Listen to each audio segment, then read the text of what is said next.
Buenas, ¿cómo estamos? Nos volvemos a encontrar, clase número 6 de Ciudadanía y Participación. En la clase de hoy, grupos primarios, pero vamos a trabajar puntualmente con los grupos primarios de la familia y de los amigos. Como habremos visto en la clase anterior, ya habíamos empezado a trabajar los grupos de pertenencia y analizábamos los dos tipos de grupos de pertenencia, los primarios y los secundarios, ¿sí? Dentro de eso que veíamos la clase pasada, vamos a hacer un pequeño repaso.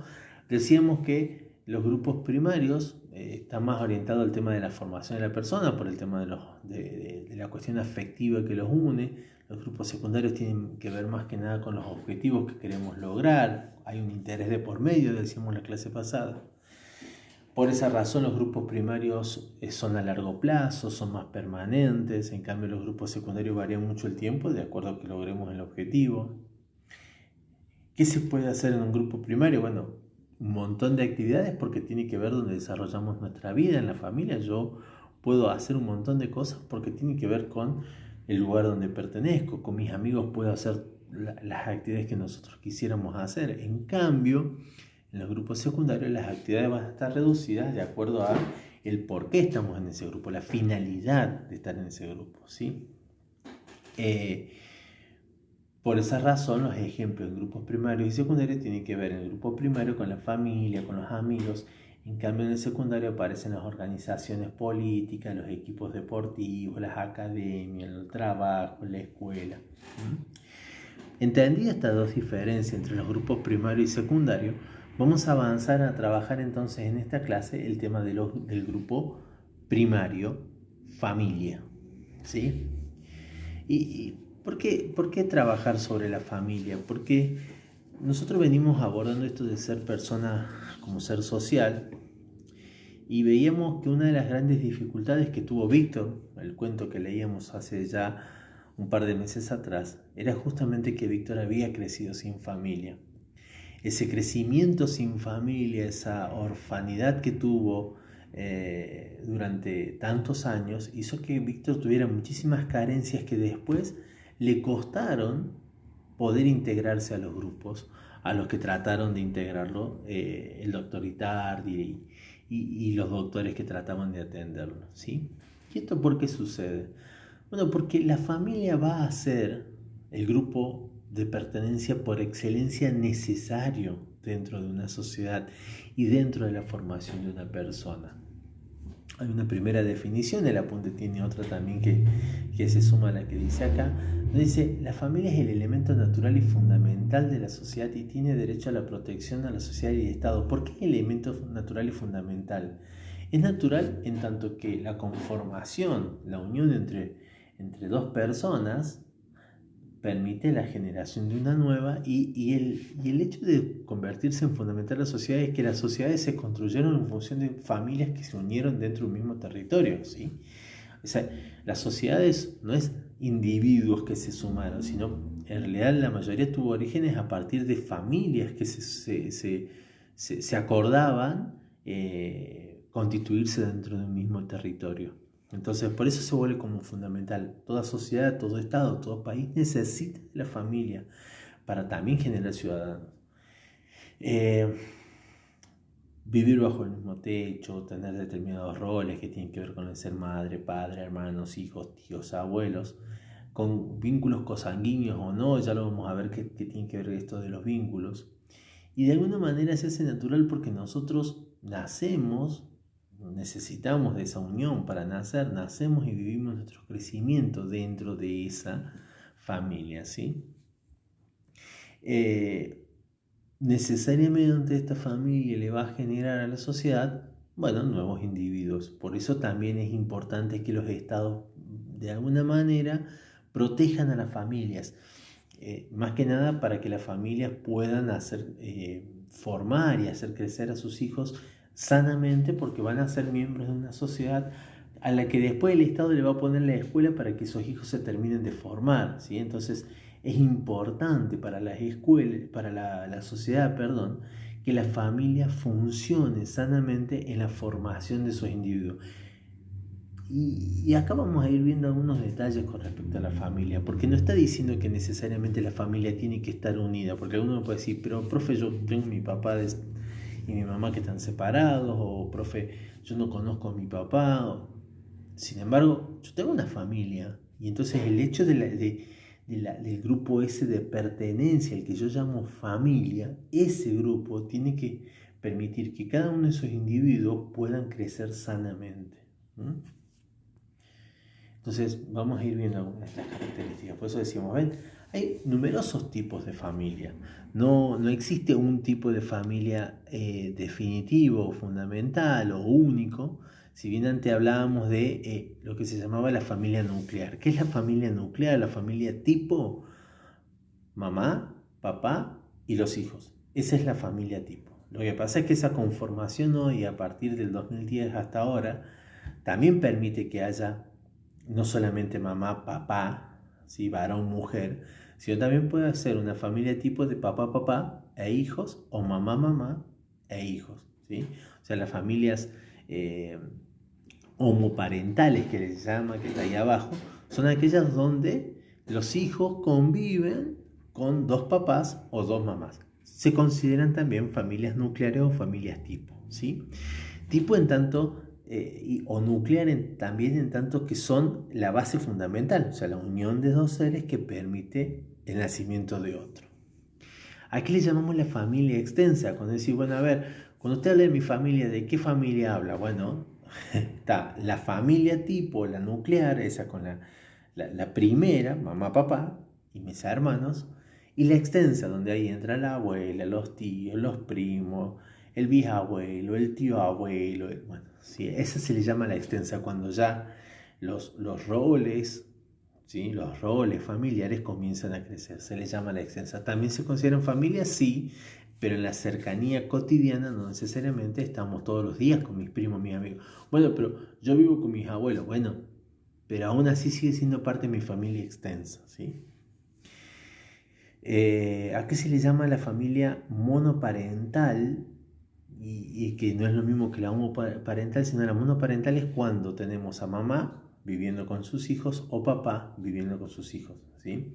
Esto de que exista la posibilidad de que en algunos casos de ustedes sucede, también es considerado una familia, ¿sí? Incluso hasta si mi mamá y mi papá están separados, pues mi familia de referencia son mi mamá y mi papá, ¿sí? Más allá de la relación entre ellos, ¿sí? Entonces, pero ¿qué pasa si mi papá ya ha formado una familia y mi mamá ha formado otra familia con otra persona? Y entonces ellos ya, bueno, todo eso, todo ese rompecabezas familiar, esa es mi familia. Mi mamá con su pareja y mis hermanos que está teniendo con esa pareja, y mi papá con su pareja y esos hijos que son mis hermanos, son mi familia. Todo eso es la conjunción de mi familia, ¿sí?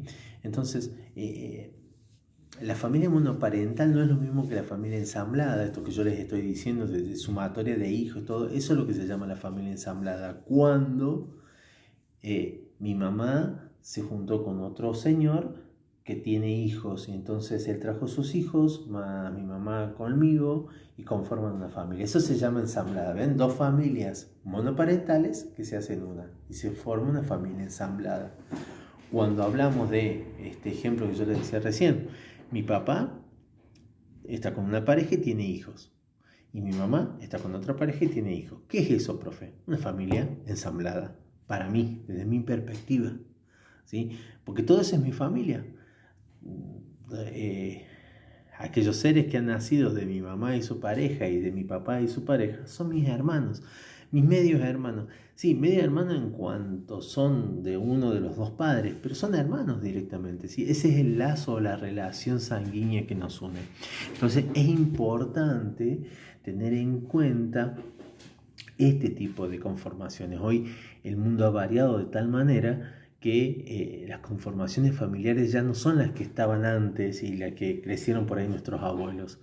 Hoy hay numerosos tipos de familias, numerosa la conformación de una unión entre dos varones o dos mujeres, ya es la formación de una familia que nuestra sociedad permita que se casen un varón con otro varón o una mujer con otra mujer, hace que se conforme una familia. No solamente hay una familia cuando hay un varón y una mujer que se unen, ¿sí? Entonces, esas nuevas conformaciones hacen que aparezcan nuevos tipos o formaciones de familia, pero todos son familias, esa es la clave.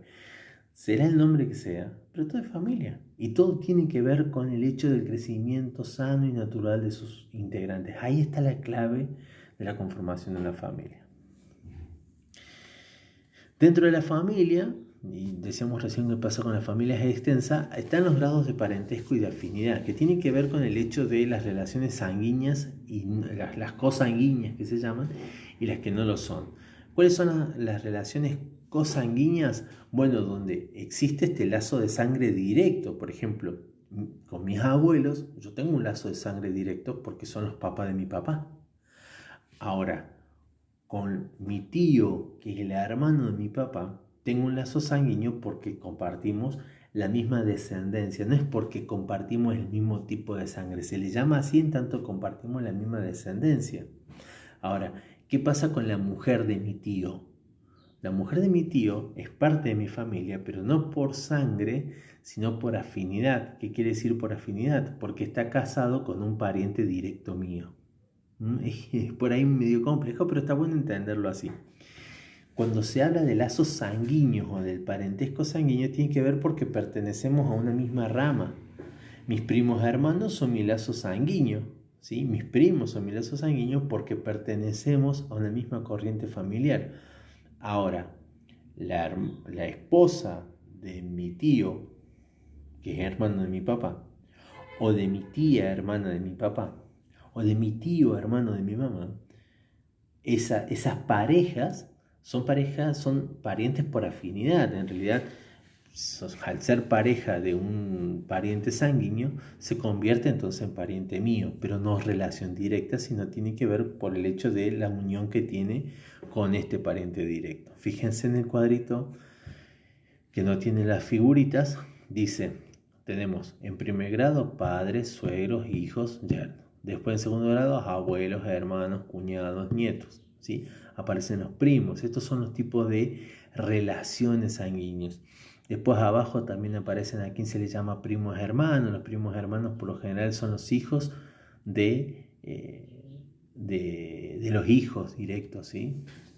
Entonces hay, dentro de los primos hay grados de cercanía. Entonces mis primos hermanos tienen una relación cosanguínea mucho más directa que mis primos segundos. Los hijos de los primos de mi papá no son tan unidos sanguíneamente como mis primos hermanos, que son hijos de los hermanos de mi papá, ¿sí? Estas cuestiones por ahí, está bueno poder distinguirlas desde lo vincular, pero no necesariamente los afectos. Yo capaz que me llevo fantástico con un primo segundo o tercero que no con mis primos hermanos. O capaz que no tengo primos hermanos porque mi papá es hijo único y entonces como es hijo único no tuvo hermanos, no tengo primos hermanos, no sé cómo es esa relación. Quizás yo tengo bisabuelos y tengo abuelos y hay gente que no tiene abuelos y que ha crecido con bisabuelos porque han fallecido sus abuelos. O mi tía abuela, ¿quién es mi tía abuela? Y mi tía abuela es la hermana de mi abuelo o la hermana de mi abuelo, de mi abuela. Entonces se llama tía abuela. ¿Y una relación sanguínea? Sí. Insisto, tiene que ver con una relación formal, estructural de la familia, no necesariamente con lo afectivo, ¿sí? Acá también está claro esta idea. Fíjense que en el caso de la familia ensamblada, yo le decía, si bien cotidianamente se habla de medio hermano, el término medio hermano no existe. El hijo de mi papá y el hijo de mi mamá, para mí, son mis hermanos, aunque sean con otras parejas, ¿sí? Entonces, se le dice en la cotidianidad, pero la realidad demuestra que son mis hermanos, ¿sí? Ahí les hago un trabajito, les pongo un trabajito como para que ustedes también puedan ver y charlar un poco en la casa cómo está conformada su familia, cuál es su estructura familiar, un poco como para ir entendiendo estos diferentes roles. Mientras más grande es la familia, más roles aparecen, más lazos sanguíneos aparecen, entonces bueno, por ahí también está bueno poder entenderlo. Y vamos con el segundo gran grupo de los grupos de pertenencia, la amistad. ¿Qué es ser amigo? Acá podríamos ponernos como medio filosóficos y empezar a decir, bueno, el amigo, diría Atahualpa, es uno mismo en el cuero de otro. Pero vamos a una definición mucho más concreta. Los amigos son esas personas que uno elige afectivamente porque tienen afinidad o cosas en común y que esas cosas en común hacen que nuestra relación sea mucho más cercana, sea mucho más fluida. Y entonces el afecto va a ser el punto principal de distinguir amigos. Es cierto que hoy Facebook, Instagram, las redes sociales han tenido la palabra amigo de un contacto. O sea, hoy un contacto en Facebook es un amigo según Facebook. Y sin embargo, mis amigos son aquellos con los que yo me veo a diario, con los que comparto alguna actividad, con los que salgo.